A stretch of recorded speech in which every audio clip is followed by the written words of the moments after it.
ভারতের কাছে পাকিস্তান টি-20 বিশ্বকাপ ক্রিকেটে একেবারে গোহারা হেরে গেছে।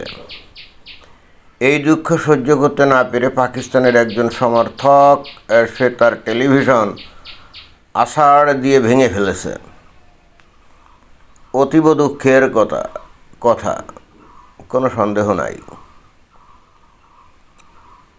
বাংলাদেশকে টি-20 বিশ্বকাপ থেকে নানা ষড়যন্ত্র করে বহিষ্কার করে দিয়ে বা দূরে রেখে পাকিস্তান কিন্তু ঠিকই ভারতের সাথে খেলার জন্য সেই শ্রীলঙ্কা চলে গেছিল। উদ্দেশ্য কিন্তু আর কিছুই না, টাকা পয়সা। ভারতের সাথে খেললে অনেক টাকা পয়সা পাওয়া যায়।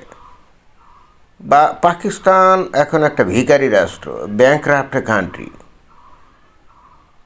সেই দেশের যে ক্রিকেট বোর্ড, তাদের যে ক্রিকেট প্লেয়ার আছে তাদেরকে ঠিকঠাক বেতন দিতে পারে না।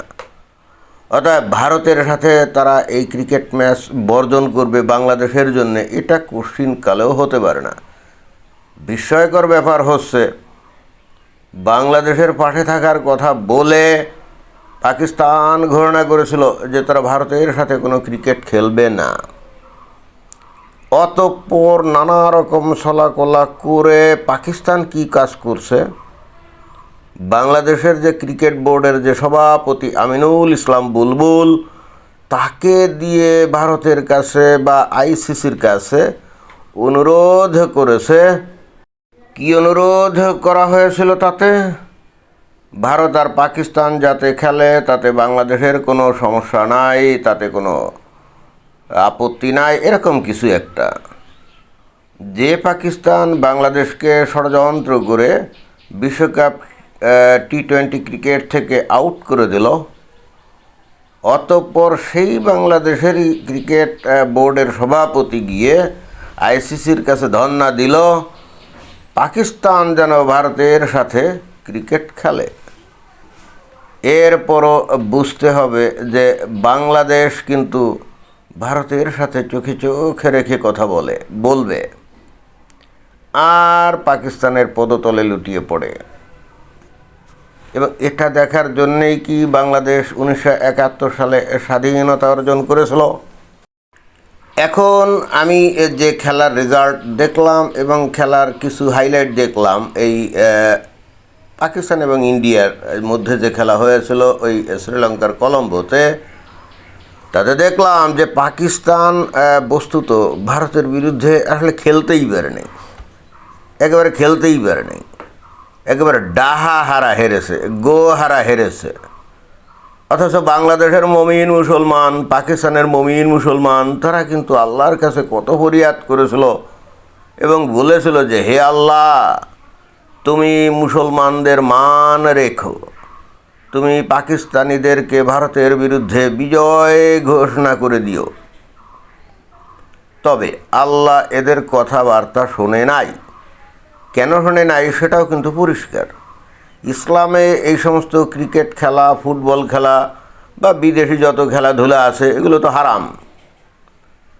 এখন এই হারাম কাজের জন্যে মুমিন মুসলমানরা আল্লাহর কাছে প্রার্থনা করলে আল্লাহ কি খুশি হবে নাকি খেপে যাবে? অবশ্যই খেপে যাবে। এবং অতঃপর আল্লাহ এই পাকিস্তানি ক্রিকেট টিমের ওপর অভিশাপ বর্ষণ করেছে এবং সেই হেতু পাকিস্তান কিন্তু ভারতের কাছে গোহারা হেরে গেছে। আমার কিন্তু এরকমই মনে হয়। পাকিস্তানকে অবশ্যই ধন্যবাদ দিতে হয়, কারণ তারা বাংলাদেশকে অন্তত গুনাখাতা করা থেকে রক্ষা করেছে।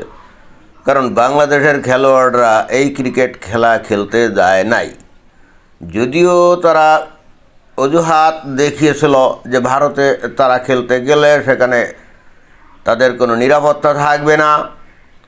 আবার ভারত বলেছিল না, আমরা সম্পূর্ণ নিরাপত্তা দেব, কোনো সমস্যা নাই। কিন্তু তারপরও বাংলাদেশের তৌহিদি জনতার নয়নের মমিন মুসলমান খেলোয়াড়রা এই ভারতে খেলতে যায় নাই।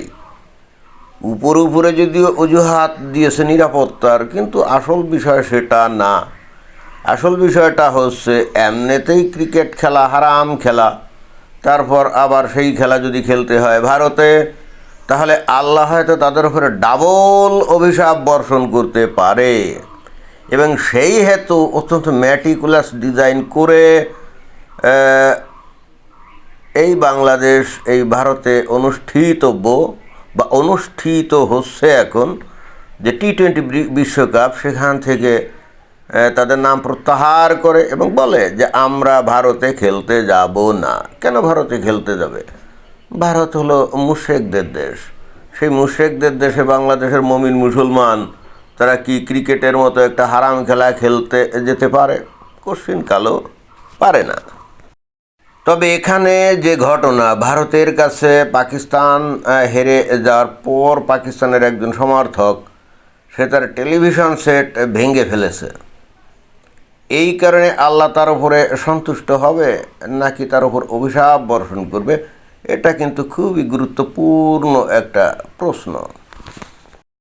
ক্রিকেট খেলা যে সর্বাঙ্গীনভাবে একটা হারাম খেলা, এটা তো বলাই বাহুল্য, এখন তো সবাই জানে। কারণ হচ্ছে নবী শুধুমাত্র 3টা খেলা খেলছিলেন। সেটা হলো তার স্ত্রীর সাথে দৌড়াদৌড়ি করেছিলেন, তারপরে তীর ধনুক ছুঁড়েছিলেন এবং ঘোড় দৌড় করেছিলেন। এবং যেহেতু নবী এই 3টা খেলাই খেলেছিলেন এবং এই 3টা খেলাকেই অনুমোদন দিয়েছিলেন, তার হাদিসে বলেছিলেন যে হে মুমিন মুসলমানরা, তোমরা তোমাদের স্ত্রীদের সঙ্গে দৌড়াদৌড়ি করো, ঘোড় দৌড় করো, তীর ধনুক ছোড়ার প্রশিক্ষণ নাও। অর্থাৎ বলাই বাহুল্য এর বাইরে যত খেলা আছে এই দুনিয়ায় সব কিন্তু হারাম।